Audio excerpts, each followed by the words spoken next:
Summer's finally here, and there is plenty to do outside to take our minds off the deep red that has come to define the index returns for the first half of this year. Greetings, viewers. You're watching Aman Sanga, Independent Financial Advisor in Mississauga, Ontario. For my update for the month of June, I will keep it short. And what I hope to cover in the next few minutes is start as always with the index returns and just put these, the returns that we've seen for the first half in historical perspective as to how did we do in the past drawdowns. And lastly, I want to conclude by just saying that is there a silver lining to this dark cloud? So let's get started.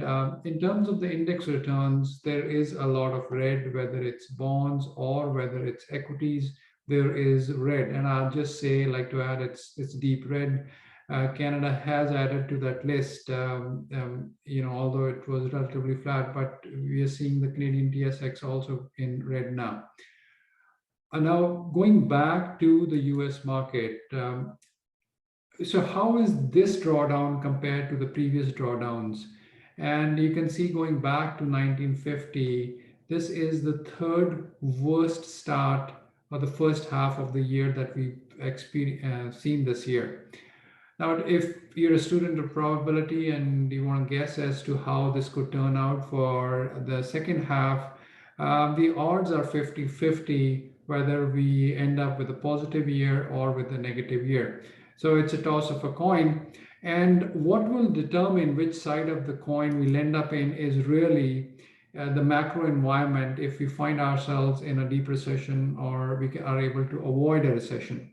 The US might technically be in a recession, so it makes sense to put this, look into this chart and see if we can have some learnings here.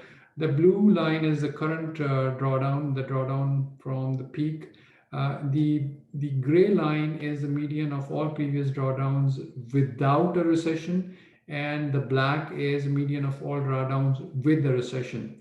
So from here, where we end up, whether we end up here or we end up here, really depends upon do we find ourselves in the middle of a recession that's long, or it's just a shallow technical recession and we can come out of it quickly. And one of the things that will determine, so for the economy to change its direction, something fundamentally different has to happen. And it could either to be with supply chain normalization or the war in Ukraine.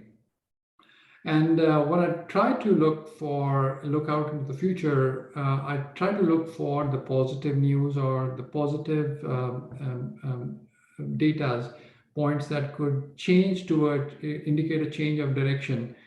And that possibly could be the supply chain normalization. And if China is able to get past its zero COVID policies, there might be a normalization of supply chains. Now, it could happen in 4 months, 6 months, 8 months, 12 months. It's anybody's guess. But that could be the positive start that triggers a change in direction as to where we are going. With that, I just want to wish again everybody a very great and happy summer, and hopefully you're able to take time off with your families. I will be taking a small break from these updates for the month of summer, and we'll be back in the fall. Thank you so much for watching, and bye for now.